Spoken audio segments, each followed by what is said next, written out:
Au sortir de la réunion de coordination financée par l'Union européenne, tenue du 2 au 5 septembre 2024 à Kinshasa, s'exprimant au sujet de la rationalisation de l'hôpital provincial du Nord Kivu et de l'expérience vécue dans cet établissement public en rapport avec la rationalisation de cette structure de référence secondaire, le docteur Sébastien Matata-Ngilima, médecin directeur, a souligné l'importance de l'apport du partenaire dans la mise en œuvre du projet financé par l'Union européenne.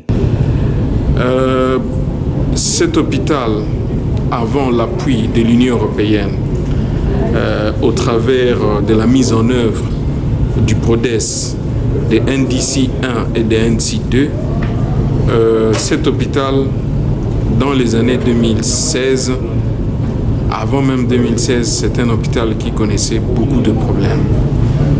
Selon la perception de la population, c'est un hôpital qui ne répondait pas aux desiderata de la population, et donc il était considéré comme un mouroir avec une fréquentation qui était très faible. Maintenant, 2018, avec l'appui de PRODES, la mise en œuvre du PRODES, la mise en œuvre de NDC 1, NDC 2, cet hôpital a connu un bond. Un bond, c'est-à-dire que la fréquentation a très sensiblement augmenté. La fréquentation de cet hôpital a triplé, a quadruplé, jusqu'au point aujourd'hui d'avoir une autre perception de la population vis-à-vis de ces structures. Et ceci, c'est grâce à la mise en œuvre du PRODES, à la mise en œuvre de NDC 1, NDC 2, qui sont des projets qui sont financés par l'Union européenne. Évidemment, dans ce cadre-là, il y a d'autres projets qui nous ont accompagnés. Il y a le PADIS qui nous a accompagnés. Il y a également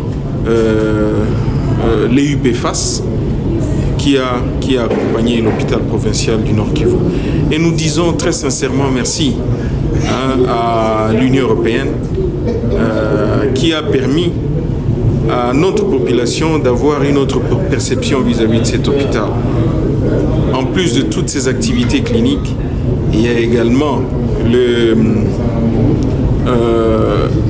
des projets en rapport avec la rénovation, la construction et la réhabilitation de toute une série de bâtiments au niveau de l'hôpital provincial qui font la fierté de l'Union européenne. Et nous disons très sincèrement merci à l'Union européenne de nous avoir accompagnés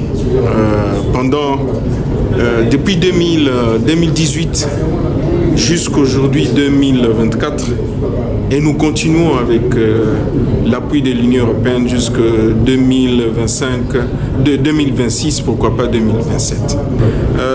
Cette réunion a permis un échange d'expériences entre plusieurs acteurs au niveau des différents terrains qui sont venus ici à Kinshasa et qui ont partagé leur expérience, et on tire toujours quelque chose de ce que ont eu à faire nos collaborateurs qui ont eu à œuvrer dans telle ou telle autre province. Donc bref, c'était une réunion riche en expérience où il y a eu un échange et c'est profitable pour chacun de nous.